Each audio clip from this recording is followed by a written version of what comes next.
Olá, olá. Bom dia, boa tarde, boa noite. Sou o professor Marlon. Eu gostaria de discutir um pouquinho sobre alguns aspectos históricos em relação à biologia e à biologia escolar, né? Então, quando a gente para pensar sobre a formação biológica, a gente tem que pensar o que esse tipo de formação pode fornecer aos indivíduos, né? Pode fornecer a esses sujeitos informações. E aí, talvez a resposta mais imediata é que a formação biológica proporciona aos sujeitos compreensões e assimilações, apropriações de conceitos e processos biológicos que estão extremamente relevantes tanto para a ciência quanto para a tecnologia da vida contemporânea, além de despertar o interesse pelo mundo dos seres vivos para além do ser humano.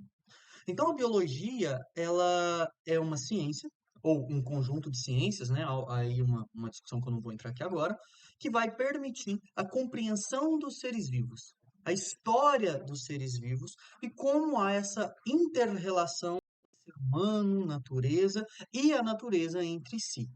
Não que haja, de fato, uma dicotomia entre ser humano e natureza, né? Mas, na perspectiva marxista, por exemplo, o ser humano é um ser social que se intercomunica com outra dimensão da totalidade do mundo, que é a natureza. Então, a sociedade, por exemplo, ela nasce do metabolismo, da intermediação, da interconexão, da transformação constante entre homem e natureza. No entanto, a biologia nem sempre foi objeto de ensino no espaço escolar. O lugar conquistado, aos poucos, por essa ciência foi em consequência dos avanços e das invenções tecnológicas que acabaram levando a exponenciais descobertas e comprovações científicas no campo do estudo dos seres vivos. Então, a inserção do ensino de ciências, em geral, no âmbito escolar, vai acontecer por volta do século XIX, quando o sistema educacional ia se concentrando principalmente no estudo das línguas clássicas e da matemática, de modo semelhante aos métodos ainda da escolástica medieval. Nesse período, existiam alguns tomadores de decisão que defendiam uma ciência que auxiliasse na resolução de problemas do dia a dia e outros que consideravam importante a ciência acadêmica, a fim de auxiliar no recrutamento de futuros cientistas. Então, a gente tinha essas duas grandes perspectivas educacionais. Esse segundo ponto de vista, de uma ciência acadêmica e academicista, acabou prevalecendo ao longo da história. E isso se reflete no ensino de ciências atual ainda hoje, com um estilo bastante formal, pautado no conhecimento de definições, de deduções, de equações, de experimentos, com resultados previamente desconhecidos, com o professor simulando um cientista dentro da sala de aula e por aí vai. Acaba que a profissionalização da ciência ocorreu em decorrência do respeito conquistados pelos cientistas, muito por conta das técnicas, das tecnologias geradas na produtividade humana, que acabou culminando aí na Revolução Industrial. E isso acabou legitimando socialmente a tecnologia. Então, esse reconhecimento da ciência e da tecnologia como essenciais na economia e na política das sociedades levou à sua incorporação ao ensino com o surgimento de escolas independentes em áreas como física, química, geologia e com especialização de pessoas para ensinar essas áreas, né? Que eram áreas que acompanhavam ali o desenvolvimento do modo de produção capitalista. Então, o ensino de biologia seria adotado mais tarde, muito em virtude da complexidade e da incerteza por conta de divergências tanto nos processos de escolarização quanto na própria organização da biologia enquanto ciência. Então, é muito interessante. Quando a gente pensa, por exemplo, em história da biologia, história do ensino de biologia, a gente tem que entender que são duas histórias distintas, muito embora interconectadas, né? O ensino de biologia, ele acompanha as discussões epistemológicas, históricas, políticas, sociais, econômicas ao redor da biologia científica, mas ele tem um desenvolvimento pessoal, né?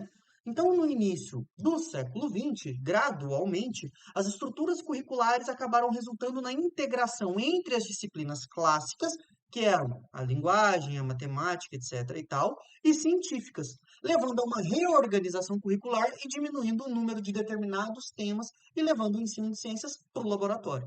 Então, a mudança ocorreu porque os cientistas, que eram defensores da mudança curricular, argumentavam que esse tipo de abordagem, ou seja, uma abordagem experimental, uma abordagem laboratorial, capacitaria os estudantes por meio da observação, da experimentação, do raciocínio, com um significado para a vida cotidiana. Daí vem, né, a Segunda Guerra Mundial, que foi um marco muito importante, porque após esse período, entre os anos 50 e 60, um movimento mundial por reformas educacionais acabou surgindo tanto nos Estados Unidos da América quanto na Inglaterra. Essa preocupação vai surgir a partir de uma necessidade dos americanos, de um compromisso dos americanos com a supremacia, com a preocupação dos americanos com a supremacia da União Soviética, principalmente a respeito da competição tecnológica, muito associada à Guerra Fria, corrida espacial, corrida tecnológica e tudo mais. Isso os norte-americanos investir na reformulação dos seus currículos, enquanto os ingleses reestruturaram seus programas pressionados pela insatisfação dos professores de ciências. Claro que, ao mesmo tempo, a União Soviética desenvolvia processos de educação científica maravilhosos, incríveis, muito competentes. Por que nós discutimos aqui? Porque o objetivo é chegar no ensino de biologia no Brasil. E como estamos ocidentais, como somos ocidentais, né, embora estejamos no sul global, na periferia do mundo, nós somos ocidentais e acabamos tomando todo o processo ideológico norte-americano e basicamente quem compôs o currículo científico e biológico no Brasil foi os Estados Unidos e é por isso que eu vou focar nessa historiografia ocidental. Então, tomando como marco inicial a década de 50, é plausível reconhecer ao longo dos anos movimentos que retratam diversos objetivos educacionais alterados gradativamente em consequência de modificações na esfera política e econômica, tanto nacional quanto internacional. E aí, acaba que, à medida em que a ciência e a tecnologia foram reconhecidas como fundamentais no desenvolvimento econômico, cultural e social das nações, o ensino de ciências foi crescendo de modo igual em importância em todos os níveis. E, ao ser alvo de vários movimentos de mudança do ensino, pode servir de exemplo para as tentativas e efeitos das reformas educacionais. Então, vamos discutir um pouquinho esse processo histórico, né? Quando a gente olha na década de 1960, né, durante a chamada Guerra Fria, que foi esse período histórico de conflitos de ordem política, militar, tecnológica, econômica, social e ideológica entre os Estados Unidos e a União Soviética, né, vai durar ali entre 45 e 91, houve a criação de grandes projetos americanos chamados de projetos de primeira geração, que é quando os Estados Unidos, para enfrentar a disputa tecnológica armamentista contra os países do bloco soviético, eles fizeram grandes investimentos para a implementação da reforma no ensino de ciências para identificar jovens talentos que poderiam seguir carreira científica e ajudar nessa corrida tecnológica. Então, nesse período, a ciência ela era considerada uma atividade neutra por parte dos cientistas e isentava todos os julgamentos de valores sobre o próprio trabalho.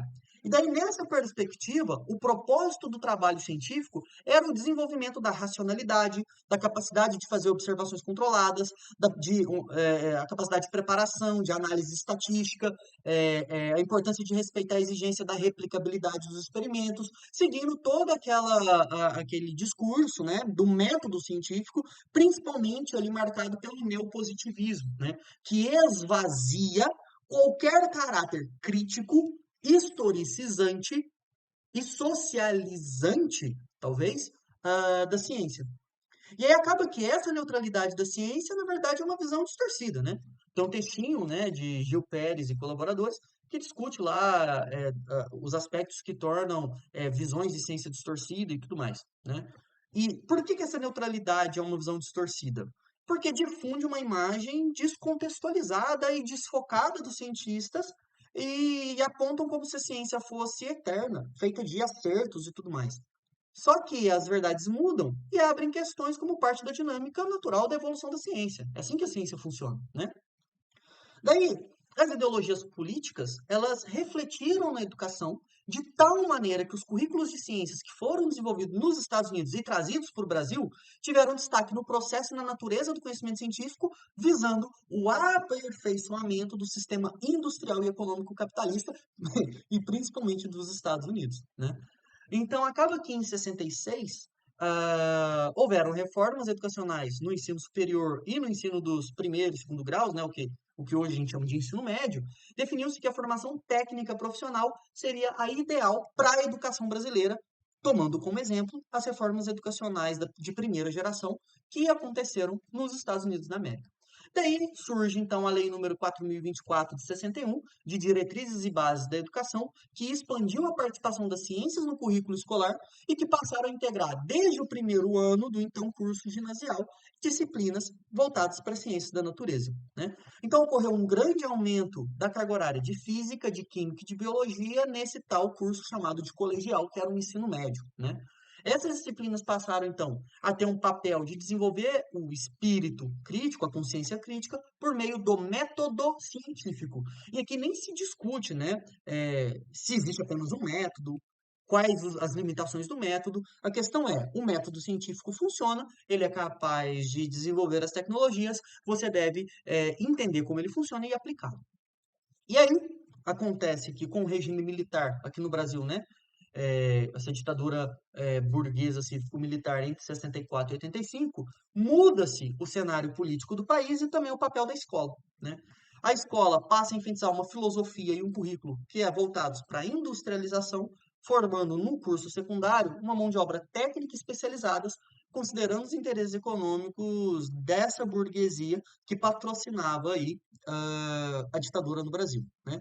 Quando a gente chega na década de 70, a gente vai ver, então, reforçar essa experimentação e o método científico como formas de se conseguir conhecimento. Nesse período, então, da década de 70, o projeto do governo militar aqui no Brasil defendia a modernização e o progresso do Brasil num espaço curto de tempo, e o ensino de ciências era considerado um importante componente na preparação de trabalhadores capacitados para esse progresso.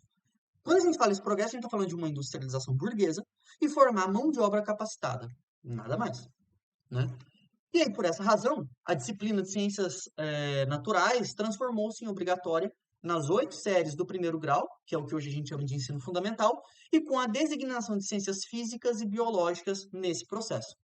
E aí ela foi adotada também no segundo grau, que é o atual ensino médio, incluindo as áreas de biologia, física e química, que estava em conformidade de uma lei, que é a Lei 5.692 de 71, que versava também sobre a ampliação do ensino de ciências aqui. E aí a gente precisa chamar atenção para uma coisa aqui, né? Ao mesmo tempo em que a legislação valorizava as disciplinas científicas, ampliava a carga horária e tudo mais, na prática, foram muito prejudicadas essas disciplinas, já que deveriam aproximar os estudantes do mundo do trabalho, sem que os alunos tivessem base para usufruí-las. Então, nesse universo, a formação básica foi prejudicada sem que houvesse um real benefício para a profissionalização. E aí, nesse período, o ensino de ciências foi marcado por uma concepção empirista de educação científica, segundo a qual o conhecimento é obtido a partir da experimentação, da observação cautelosa, da objetividade e da neutralidade dos cientistas, e como eu já destaquei, é uma visão distorcida da ciência, né? Então, pressupunha-se a vinculação dos conhecimentos científicos aos procedimentos da investigação científica a partir de abordagens didáticas com problemas de pesquisa, elaboração de hipóteses, planejamento e realização de experimentos, análise e aplicação dos resultados no cotidiano, seguindo lá aquele método científico tradicional, neopositivista, que era tão valorizado nesse momento. No entanto, com uma preocupação cada vez mais acentuada em ensinar o método científico, chegava-se quase ao enxugamento dos conteúdos. Então, eu primava muito mais por ensinar o método, como aplicar o método, do que como ensinar o conteúdo. E aí formavam-se sujeitos que sabiam como utilizar o método, mas não tinham base nenhuma, por exemplo, para formular hipótese, não tinha base nenhuma para analisar os resultados do experimento, não tinha base nenhuma para realizar esse processo, né? Então, acaba que enxugava esses conteúdos porque acreditavam na proposta de que o professor de ciências precisava saber quase que somente usar os módulos instrucionais que vinham em vários livrinhos de forma programada. Ou seja, o centro das atenções, o ponto nevrálgico do processo educativo em ciências, não é o conhecimento, né? Mas o uso da metodologia científica durante práticas de biologia, e não aulas, né, propriamente. Então, mesmo com a preocupação em aprimorar esse espírito científico com o exercício do método, o ensino de ciências continuou sendo desenvolvido de maneira descritiva, devido, né, às precárias condições do trabalho docente, às dificuldades de formação e de treinamento dos profissionais. E aí, no final da década de 70, a gente entra numa crise econômica muito forte, e acaba que os movimentos populares começam a clamar por democratização do país. E aí, nesse processo, era necessário garantir os recursos humanos para enfrentar a guerra tecnológica travada pelas grandes potências econômicas. Esse movimento, esse novo contexto vai ser importante. Por quê? Porque surge uma preocupação em reformular o sistema educacional, preconizando a oferta de conhecimentos básicos, como também a formação de uma elite intelectual para enfrentar os desafios do desenvolvimento. Nesse contexto, vai surgir um movimento pedagógico importante, conhecido como Ciência, Tecnologia e Sociedade, CTS, inclusive hoje nos cursos de formação de professores existem essa disciplina, muitas vezes não só em curso de formação, então, por exemplo, cursos de engenharia, cursos de arquitetura, eles costumam ter essa disciplina de CTS, Ciência, Tecnologia e Sociedade, que surge na tentativa de contribuir com o desenvolvimento do país. No entanto, as propostas apresentadas em cursos de atualização de professores, que versavam sobre formas de apresentar as relações entre ciência, tecnologia e sociedade, não refletiram nas salas de aula, sobretudo pela falta de articulação entre as propostas educativas e o processo de formação de professores.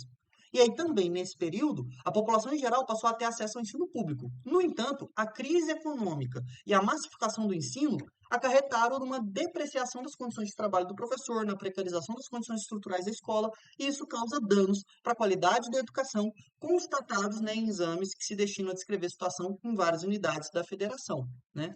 É, aqui a gente tem que tomar um cuidado, porque quando a gente fala sobre esse processo, pode dar a entender que a gente é contra a universalização da educação e que a gente é contra a massificação do ensino, né?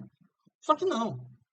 O problema é que, como a gente tem um governo com interesses privatistas, com interesses que vão contra o interesse do povo, de fato, esses processos de massificação vai culminar, por exemplo, quando a gente pensa na saúde, no SUS, que em termos institucional é fantástico, é maravilhoso, só que passa por um processo muito grande de desvio, de precarização, de sabotagem, e o que faz com que as pessoas se direcionem, por exemplo, aos planos de saúde particular, né? Aqueles que têm condição, obviamente. O mesmo acontece com a escola. Com a mercantilização da escola e tudo mais, e o desvio, a precarização do trabalho, etc. e tal, faz com que as escolas públicas, normalmente, elas sejam precarizadas, e surge aí como alternativa para se ter um ensino de qualidade as escolas privadas para quem tem condição de pagar. Então, o problema aqui não é a educação para todos, né? O problema é a égide do governo, do Estado que a gente tem, que é um Estado burguês, privatista, e que não valoriza o povo e os interesses do povo, né? E aí a gente chega na década de 80, no processo de democratização, e essa democratização ela vai se expressar também no processo educativo. Então, nos anos 80, as preocupações com o desinteresse dos alunos pela área científica, a pouca procura pelas carreiras relativas às ciências e a importância social de se conhecer as questões de cunho científico e tecnológico levaram a novas discussões e mudanças curriculares no ensino de ciências para colaborar com a construção de uma sociedade cientificamente alfabetizada. Então, nesse ponto, já se discutia a alfabetização em geral, né, lato sensu, e discutia-se também a alfabetização científica, né? Por conta da crise econômica deixada pelo governo ditatorial, o desinteresse pelos processos educativos, especialmente pela educação científica, se tornam gritantes, né? Acaba que a escola é coisa de rico mesmo, a gente vai fazer o que der aqui, até onde a gente conseguir manter, e depois vamos trabalhar para estar em casa. E aí há um desinteresse, e eles pensam em reformas para trabalhar esse desinteresse. Só que o problema é o seguinte, né? Por que há esse desinteresse, né? Será que é porque o currículo não é tão atrativo? Ou será que existem outras questões? Claro que o currículo, como estava, realmente precisava ser reformulado e tudo mais, precisava discutir essa ideia da alfabetização científica. Mas a gente achar que um problema estrutural de ordem econômica e política pode ser resolvido com uma reforma curricular é um idealismo muito grande, né? E isso fica muito claro quando a gente olha assim para os impactos disso. Mas acontece que aí, nos anos 80, as propostas educativas acabavam reafirmando a necessidade dos alunos não serem ouvintes passivos das informações, mas atribuir significado aos conhecimentos científicos. E, nesse sentido, instituições de ensino foram sensibilizadas. Então, como exemplo dessa mobilização, a gente pode citar a elaboração de um projeto para a melhoria do ensino de ciências e matemática, que fez parte do subprograma Educação para a Ciência, né, o SPEC, criado pela CAPES na década de 90. Esse subprograma, né, esse projeto, na verdade, visava a melhoria do ensino de ciências e matemática com treinamento e formação de professores, além de estimular a pesquisa e implementação de novas tecnologias, tendo em vista a busca por soluções locais e para a melhoria do ensino. Ainda naquele período, grande parte das propostas educativas se respaldavam na didática da resolução de problemas, possibilitando aos alunos experimentar o processo da investigação científica, além de desenvolver habilidades cognitivas e sociais, né? E aí, esse é um processo muito importante. Por quê? Porque a problematização do conhecimento científico sistematizado e de situações científicas cotidianas, a relação de atividades desafiadoras para o pensamento, a utilização de jogos educativos e o uso de computadores eram vistas nesse processo como possibilidades educativas importantes que poderiam levá-los a se apropriar de conhecimentos relevantes, a compreender o mundo científico e tecnológico e, principalmente, desenvolver habilidades necessárias para a interpretação e possível modificação das realidades em que viviam, principalmente no sentido da melhoria da própria qualidade de vida. Então, as grandes mudanças instauradas na década de 80 culminaram na necessidade do indivíduo em articular ciência, tecnologia e sociedade. E assim, um cenário complexo e repleto de incertezas foi criado na sociedade da década seguinte. E a gente chega na década de 90 com a LDB, né, e os PCNs. Então, com a aprovação da Lei de 9.394 de 96, que é a LDB, né, a Lei de Diretrizes e Bases da Educação Nacional, o sistema de ensino foi dividido em educação básica e ensino superior. O ensino médio, ele foi caracterizado como etapa final da educação básica e foi definido como a conclusão de um período de escolarização de caráter geral, de caráter de formação geral básica. Trata-se, portanto, de reconhecê-lo como parte de uma etapa da escolarização que tem por finalidade maior o desenvolvimento do indivíduo, assegurando-lhe a formação comum indispensável para o exercício de uma cidadania, de uma inserção na sociedade, de um ser consciente dos seus direitos, consciente dos seus deveres, um ser que entende a importância do coletivo e tudo mais. E isso vai lhe fornecer meios para progredir no trabalho e estudos posteriores. Isso está relatado lá no artigo 22 da LDB. Então, a LDB deixa clara a importância e a necessidade do estudo das ciências com as demais áreas. E aí, lá no artigo 36, né, o 36º artigo, destaca que o currículo do ensino médio tem que ser elaborado de um modo específico, de um modo a desenvolver a educação tecnológica básica, a compreensão do significado da ciência, das letras, das artes, o processo histórico de transformação da sociedade e da cultura, a língua portuguesa como instrumento de comunicação e acesso ao conhecimento e exercício da cidadania. Então, coerente com o ideário presente lá na LDB de 96, que traz em seu contexto a incumbência de criação de diretrizes que vão nortear a educação básica, foram divulgadas em 98 as DCN, né, que eram diretrizes curriculares nacionais, tanto para o ensino fundamental quanto para o ensino médio. Como a gente pode observar no parecer número 15, né, das DCNs, que vai acompanhar lá a resolução número 3 de 98 sobre o ensino médio, enquanto a LDB dá indicações mais duradouras da educação nacional, as DCN, por estarem mais próximas da ação pedagógica, elas funcionam como indicações que permitem acordos de ações que requerem frequentes revisões, né, acompanhando o caráter vivo do processo educativo. Então, nesse sentido, elas são normas obrigatórias, né? As DCNs são normas obrigatórias, cujo objetivo maior é a orientação para a elaboração dos planejamentos curriculares, tanto nas escolas quanto nos sistemas de ensino, além de uma proposta de reorganização curricular chamada de Parâmetros Curriculares Nacionais, que são os famosos PCN. Então, ainda sobre as DCN para o ensino médio, no seu artigo 10º, existe o estabelecimento da Base Nacional Comum dos Currículos do Ensino Médio, voltada para três grandes áreas do conhecimento: linguagens, códigos e suas tecnologias, ciência da natureza, matemática e suas tecnologias, e ciências humanas e suas tecnologias. Aqui está defendendo, né, defende-se no âmbito das orientações oficiais, que a abordagem do ensino baseado na construção de áreas do conhecimento, pode contribuir significativamente para que o processo de ensino e aprendizagem estabeleça uma maior conexão entre os componentes curriculares, diminuindo a fragmentação e a linearidade, permitindo o ensino contextualizado e interdisciplinar. Então, aqui a gente já está estabelecendo um ensino por áreas. Isso é algo, por exemplo, que está na BNCC, né? Na Base Nacional Curricular Comum Curricular, a gente tem na BNCC o ensino também por áreas, né? Isso a gente já encontra aqui, né? Então, entende-se que o ensino por áreas, ele é capaz de permitir um ensino contextual. Qual que é a questão aqui?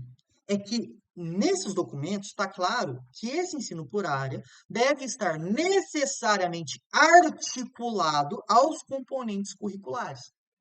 Isso que é importante. Então, por exemplo, quando a gente olha a ciência da natureza e suas tecnologias, a biologia não perde o seu caráter específico. A química também não, a física também não. Elas estão articuladas, mas são respeitadas enquanto o seu caráter autônomo, já que são ciências com seus estatutos próprios, né? Sob essa perspectiva, a contextualização e a interdisciplinaridade foram apresentadas pelas DCN para o novo ensino médio como eixos integradores do currículo do ensino médio. Contudo, nada foi dito sobre programas ou possíveis estratégias de formação continuada e até mesmo de formação inicial dos professores para empreender tais práticas. Isso aqui é uma coisa muito importante, né? Porque, por um lado, a gente está fornecendo o ensino por áreas de conhecimento, só que quando a gente olha para a formação das licenciaturas, a gente vê um ensino por componentes curriculares. Então, você tem um professor formado num modelo de componentes curriculares que, ao atuar na escola, deve agir por áreas de conhecimento. Então, existe uma lacuna entre essas reformas da educação básica e as reformas da formação de professores. Então, é por isso que dá tão errado. Por isso que essas reformas, elas apresentam tão pouca efetividade, né? Porque elas acontecem de modo isolado. E não pode-se isolar o ambiente universitário, acadêmico, de formação do profissional do seu espaço de atuação, né? Então, acaba que os DCNEM, por exemplo, é um documento idealizado, que tem contornos pouco nítidos. Então, poucos reconheceram nas DCNEM alguma contribuição efetiva mesmo para o ensino médio praticado no país. Porque apesar de serem de pouca ou nenhuma utilidade para a organização do ensino médio, elas serviram muito mais como uma referência para escolas privadas do que para as escolas públicas. Então, acaba que as DCNEM não foram suficientes para definir uma nova organização para o ensino médio. Uma vez que esses procedimentos metodológicos de abordagem das três áreas de conhecimento não ficaram claros e, portanto, não funcionaram. Então, desse modo, no ano de 99, teve a publicação dos PCN para o ensino médio, né, os PCNEM, que eles também vão ter aí os seus volumes voltados à ciência da natureza, matemática e às suas tecnologias. No entanto, uma parcela dos educadores acabou considerando o documento impositivo e homogeneizador. É engraçado, né? Porque quando a BNCC foi publicada, essa também foi uma crítica, né? E eles criticaram isso, ainda que o Ministério da Educação o tenha apresentado como um conjunto de diretrizes norteadores para a educação brasileira, sem exigência normativa alguma. Especificamente, para o ensino de biologia, os idealizadores, né, dos PCNEM, eles preconizam que esse ensino deve permitir a compreensão do jovem a respeito dos debates atuais e viabilizar sua participação em discussões que envolvam as mais variadas questões relativas aos seres vivos. Essa formação, portanto, devia ter como foco a conquista de conhecimentos básicos, a preparação científica e a capacidade do uso de diferentes tecnologias. E aí acaba que grupos ligados ao Ministério da Educação e pesquisadores em educação de várias universidades elaboraram e desenvolveram projetos de formação continuada de professores que queriam extinguir o ensino descontextualizado e compartimentalizado, que é tedioso e é fracassado, né?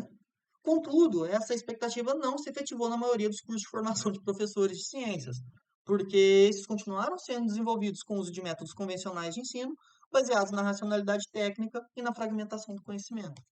Daí acaba que a implementação dos PCN em sala de aula poderia trazer efeitos positivos para o ensino de ciências, desde, é claro, que as condições para tal fossem dadas, especialmente para os professores.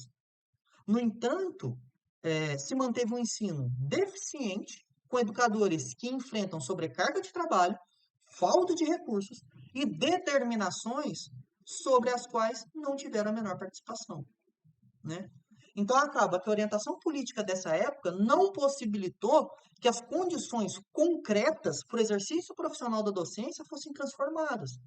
Então ele acabou lançando mão de artifícios considerados mais custo-efetivos para os governos, apesar do discurso ser usado para vender pacote didático como compensadores das péssimas condições de trabalho e da formação de professores que ocultassem tais argumentos.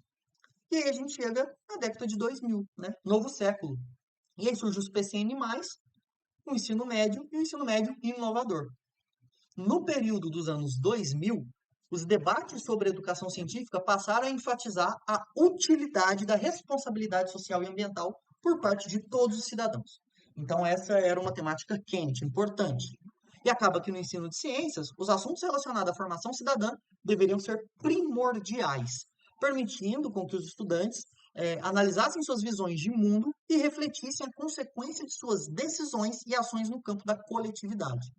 Sem pretensão normativa, e de forma complementar aos PCN para o novo ensino médio, em 2002 foi lançado os PCN+. Esses PCN+, trouxeram textos dirigidos ao professor. Então, houve uma busca de diálogo direto com o docente e com os demais educadores que atuam nas escolas. E isso foi algo muito interessante, né? Especialmente devido aos anos de abandono das escolas do ensino médio. Quando a gente pensa na área de biologia, o texto sugere metodologias nas quais os professores podem certamente encontrar numerosas propostas de como organizar suas próprias aulas. Então, eles aproveitam trechos dos próprios PCNEM e eles vão introduzindo alternativas ao aprendizado por competências e habilidades. Entre as várias tentativas de fortalecimento do ensino médio, a gente tem as orientações curriculares para o ensino médio divulgadas em 2006. Essa publicação não é um manual a ser seguido, mas é um conjunto de orientações para apoiar o trabalho docente em busca da melhoria do ensino, segundo a observação dos criadores do próprio documento, né? Então, como proposta para a reformulação do ensino médio na direção da educação integral, que essa é uma tendência que começou ali e que vai continuar, e é uma tendência hoje também, foi instituído em 2009 o Programa Ensino Médio Inovador, o PROEMI, que era uma estratégia do Ministério da Educação para universalizar a escolarização de adolescentes entre 15 e 17 anos, bem como a necessidade de se estabelecer políticas para garantia do direito ao ensino médio de qualidade a todos os cidadãos, induzindo assim a reestruturação dos currículos, tornando-os compatíveis com as exigências do mundo do trabalho e também com o investimento no aumento do tempo e permanência dos educandos nas unidades escolares. E esse projeto ele vai surgir de uma visão de que a escola ela é um espaço de proteção da criança e do adolescente. E a escola sendo um espaço de proteção da criança e do adolescente, a criança e o adolescente passando mais tempo na escola vai ser importante para que ela seja protegida e, ao mesmo tempo, passe por uma formação interessante e necessária para sua integração na sociedade, né? Os idealizadores do PROEMI enfatizaram que a escola deve organizar de acordo com o avanço do conhecimento científico e tecnológico vinculado ao trabalho produtivo, a partir da contextualização dos fenômenos físicos, químicos e biológicos, para a superação da dicotomia entre a formação teórica e a instrumental prática. Então, por meio do programa do ensino médio inovador, aos estados que aderissem, seria prestado um apoio técnico e financeiro a ações dos sistemas estaduais de ensino por meio da seleção de propostas e celebração de convênio, executando direta o uso dos recursos. Então, Entre as condições básicas para o desenvolvimento do programa, estava o aumento da permanência dos estudantes em sala de aula, estimulando uma carga horária anual mínima de 3.000 horas, sendo 2.400 de atividades obrigatórias e 600 que seriam implementadas gradativamente. E é importante ressaltar que atualmente o ensino médio regular possui cerca de 800 horas de atividades educativas. As principais propostas a partir desse PROEMI está relacionada com a inserção de questões relativas ao mundo do trabalho na prática curricular e docente, e isso acarreta a reconstrução dos currículos escolares para aqueles elementos contextuais vinculados aos conceitos científicos. No entanto, os efeitos do PROEMI refletiram apenas nas práticas fora da sala de aula, na estrutura parcial da escola. Pouca coisa mudou em relação ao currículo, à avaliação, aos padrões de acesso, à oportunidade, porque eram escolas restritas a poucos alunos, né? Então, acaba que entre as críticas desenvolvidas ao PROEMI, a gente vê que o grande problema é a adesão das escolas ao PROEMI, né? Havia uma falta de consistência nas políticas públicas governamentais para a melhoria do ensino médio em todas as escolas e não só naquelas que adotaram o programa. E aí a gente chega na década de 2010, e aí a gente tem um Plano Nacional da Educação, PNE, de 2014 a 2024, a gente tem a reforma do ensino médio e a gente tem a Base Nacional Curricular, Comum Curricular, que é onde a gente está hoje, né? Então aqui a gente tem que prestar um pouco de atenção, porque agora o bagulho fica louco. 14, surge a lei do Plano Nacional de Educação. E esse plano define as diretrizes, as metas, as estratégias para os próximos 10 anos da educação brasileira. Ou seja, o que nós queremos para ter realizado até 2024. Aí, os municípios, os estados e o Distrito Federal, eles devem aprovar planos que atendam às suas realidades, mas que sejam conduzidos pelo PNE. Esse documento vai apresentar um conjunto de metas e estratégias que contemplam todos os níveis, todas as modalidades e todas as etapas educacionais. Dentre as estratégias, o PNE reitera a necessidade de determinar e instaurar diretrizes pedagógicas para a educação básica curricular e a BNCC, respeitando as diferenças regionais, estaduais e locais, ao passo que outras modificações que envolvem as políticas de currículo para a educação básica ocorreram como a homologação da lei que trata da reforma do ensino médio, né, de 2017, 3.415 de 2017, né, apesar de ter causado vários questionamentos. A lei 13.415, ela vai alterar principalmente a Lei de Diretrizes e Bases da Educação, que é a LDB. E aí, na LDB, as mudanças compreendem basicamente em um aumento de carga horária, o estabelecimento da BNCC, a flexibilização da grade curricular e a permissão de educadores sem formação específica para atuarem na educação. Isso é um problema. É um problema. A ampliação da carga horária é uma das mudanças mais audaciosas, assim, passando gradativamente do que hoje é 800 horas anuais para 1.400 horas anualmente, né? O que era 800 para 1.400 horas. Apesar disso, a lei não estabelece um prazo. Ela define apenas uma meta intermediária na qual, em um período máximo de 5 anos, o sistema de ensino deve ofertar pelo menos 1.000 horas por ano. A reforma do ensino médio se apresenta sob a alegação de resgatá-lo do seu estado de falência. E aí fala que o sistema é atravancado, com muita disciplina obrigatória, sem aprofundamento, pouco atrativo, pouco produtivo e tudo mais. E aí acaba que a Lei 13.415 de 2017 vai determinar a flexibilização da grade curricular. Então, a grade, anteriormente rígida, formada em geral por 13 disciplinas obrigatórias, vai ampliar as opções dos estudantes com a inserção dos chamados itinerários formativos. Então, o aluno poderá escolher em que área se aprofundará já no início do ensino médio, e as opções são se ele quer ir para linguagem e suas tecnologias, matemática e suas tecnologias, ciência da natureza e suas tecnologias, ciências humanas e suas tecnologias, e a formação técnica e profissional, né? Só que aí tem uma questão interessante, né? Porque, veja, atualmente eu dou aula nesse modelo do novo ensino médio, no Paraná, e eu dou aula numa escola na Zona Norte, e lá, quando os estudantes estão no primeiro, eles falam, olha, eu quero ciências humanas, quero ciências da natureza.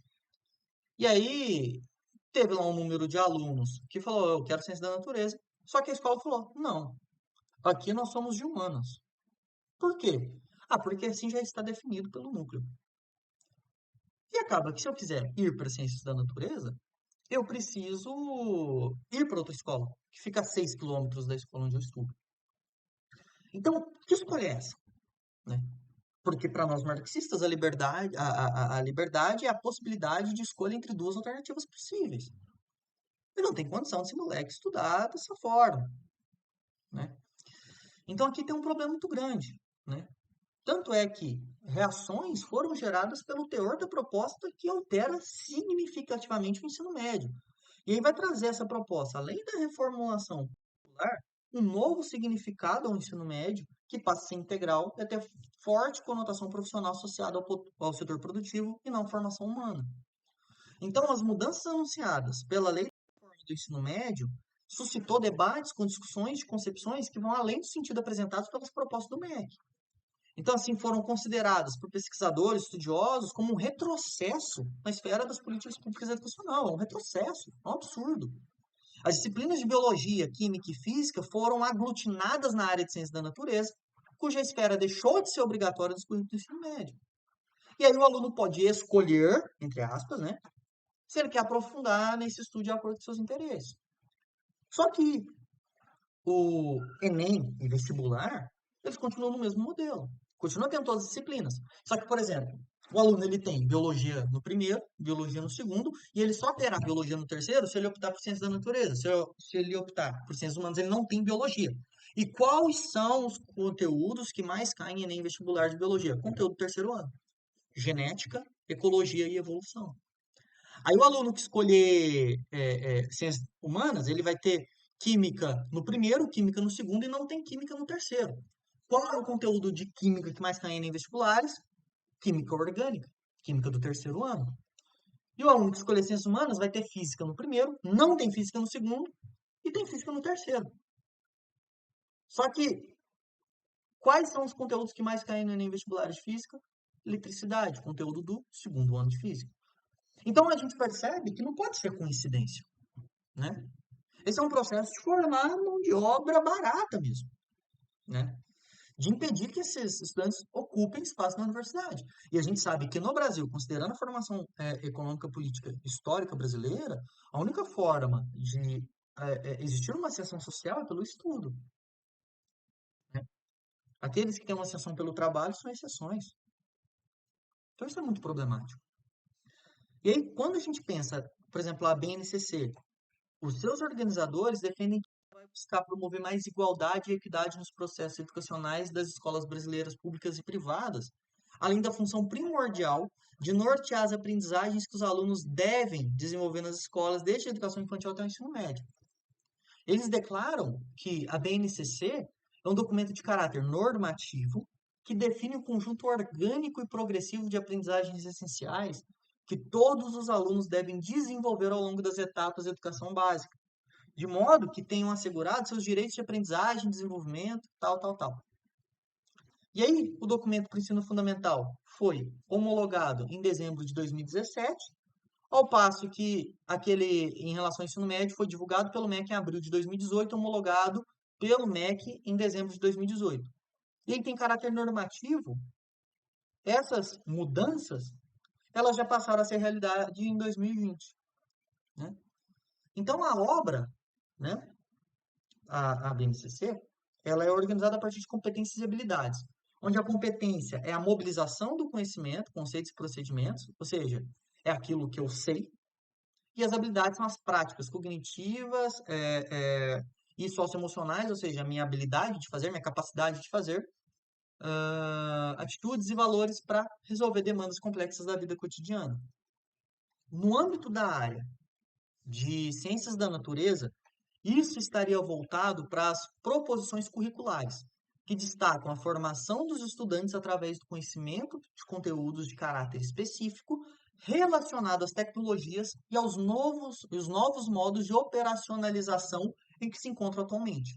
No que se refere ao ensino médio, a BNCC está organizada em 4 áreas do conhecimento, que é linguagem e suas tecnologias, matemática e suas tecnologias, ciência da natureza e suas tecnologias, ciências humanas, sociais e aplicadas.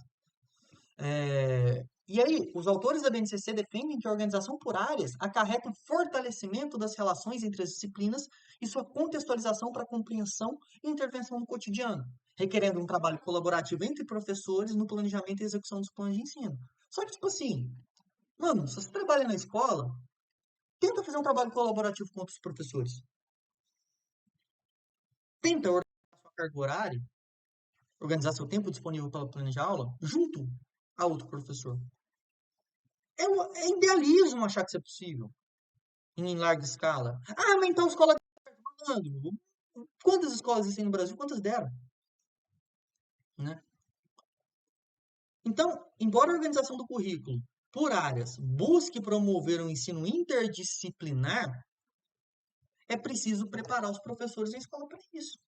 Porque a formação de professores é muito específica, é por componentes, principalmente na área de ciência da natureza. A gente sai de um curso de ciências biológicas sem entender o que é biologia. Se você pedir para definir biologia, você pedir para definir espécie.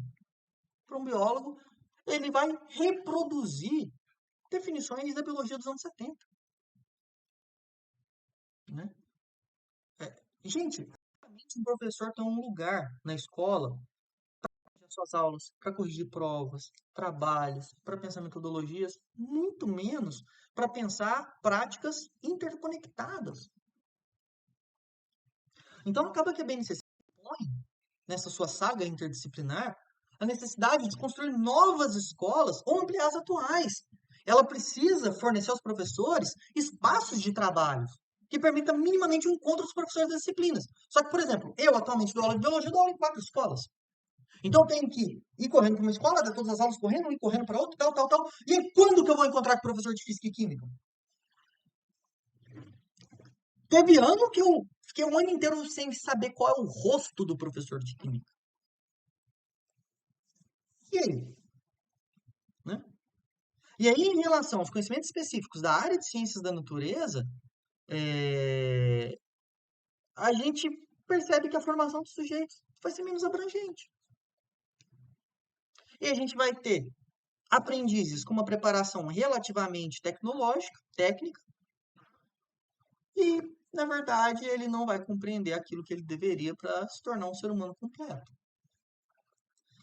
E é foda, porque mesmo que a escola tenha um compromisso com a educação integral, né, a partir das aprendizagens da educação básica, com conhecimentos que permitam o desenvolvimento pleno, atendendo a princípios da justiça, da ética e da cidadania, a gente entende que as leis da reforma do ensino médio, né, articulada à BNCC, está indo em outra direção.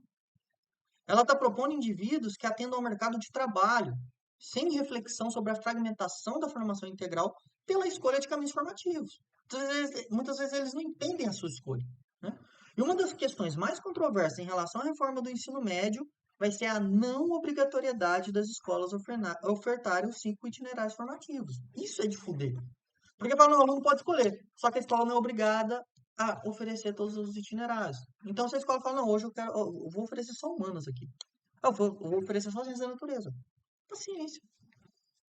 Não existe nenhuma normativa, nenhuma resolução, nada que garanta ela que ela ofereça tudo. Né? Então, a BNCC, quando a gente olha o novo ensino médio, ela vai só agravar esse quadro quando ela determina que apenas português e matemática é obrigatório.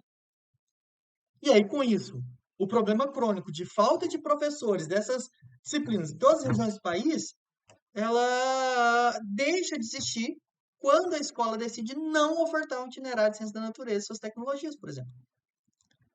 Aí vários autores apontam que existem transformações que comprometem o ensino de ciências devido à interferência de vários aspectos, que são os interesses e as disputas envolvidas na produção do documento, o caráter de participação dos educadores, né, na construção do currículo, que é meramente formativa e sem condições para garantir a atuação efetiva dos agentes, a ligeireza na oficialização do documento, rápida pra caralho, o atendimento às demandas das avaliações externas e os interesses de grupos internacionais e empresariais, além de conteúdos descolados das vivências, das relações do cotidiano escolar, papapá.